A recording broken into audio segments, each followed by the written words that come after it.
The question that I have for you this week is, why did Jesus go out of his way to keep his miracles a secret? There are many passages in the New Testament, in the Gospels, where something miraculous happens or Jesus performs this miracle, and then he tells those present, "Don't tell anyone what you have seen or heard." One of the most obvious examples of this is in the story of the transfiguration of Jesus.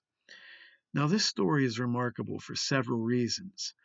And when it says that Jesus and his disciples, he took 3 disciples, he goes up to this mountain, this Mount of Transfiguration, as it's called, and he takes 3 of his closest disciples with him.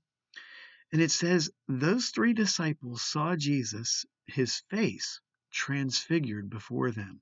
Now, what that means is they were able to view Jesus as he would have appeared, as he would have looked in the world beyond, as he would have looked in the metaphysical world. Can you imagine that? Just that in and of itself is absolutely astounding. But then, suddenly, 2 men appear out of nowhere and begin talking to Jesus. And the New Testament explains that these are not 2 ordinary men. These men are Moses and Elijah, 2 men who lived hundreds of years before the time of Christ. Moses would have lived about 1,400 years before the time of Christ. He would have been dead for 1,400 years. And here he is, along with Elijah, standing before them, talking to Jesus. And as if those 2 things weren't enough, they suddenly hear the voice of God from heaven say, "This is my son. Listen to him." What a day! You can imagine the disciples bursting with anticipation to get back down that mountain to tell everyone about the astonishing things that they had seen and heard that particular day. But I think the most remarkable detail of this story is the one that comes last, where it says the disciples kept these things to themselves and didn't tell anyone about what they had seen or heard that day. And the question is, why? And how could anybody possibly keep such astonishing events a secret? Well, fortunately, there's one other gospel that gives us additional information that sheds light on the disciples' secrecy about the events of that particular day.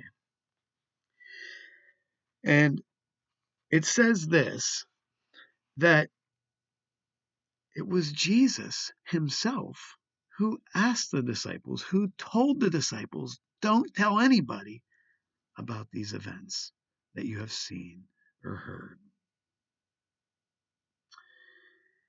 You see, this is how Mark puts it. He says, as they were coming down the mountain, Jesus gave them orders not to tell anyone what they had seen until he had risen from the dead.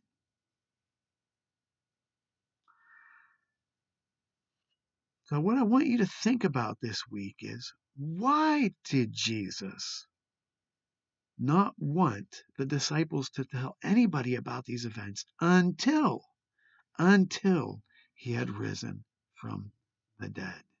Because this ties into our earlier discussion, where Jesus and his disciples were at Caesarea Philippi, and he asked them, "Who do people think I am?" And they responded, "Well, some say this, others say that." And Jesus said, "But who do you think I am?" And Peter said, "I believe you are the Christ, the Messiah of God." And what does Jesus say next? Jesus says, "Shh, this must be kept a secret. Don't tell this to anybody." What? This is the most astounding news of all the world. The Messiah is here. The Messiah has arrived. He's performing these miracles. And Jesus says, "Don't tell this to anybody. This must be kept a secret." And the question that I'm asking you to think about this week is, why? Why must this all be kept a secret?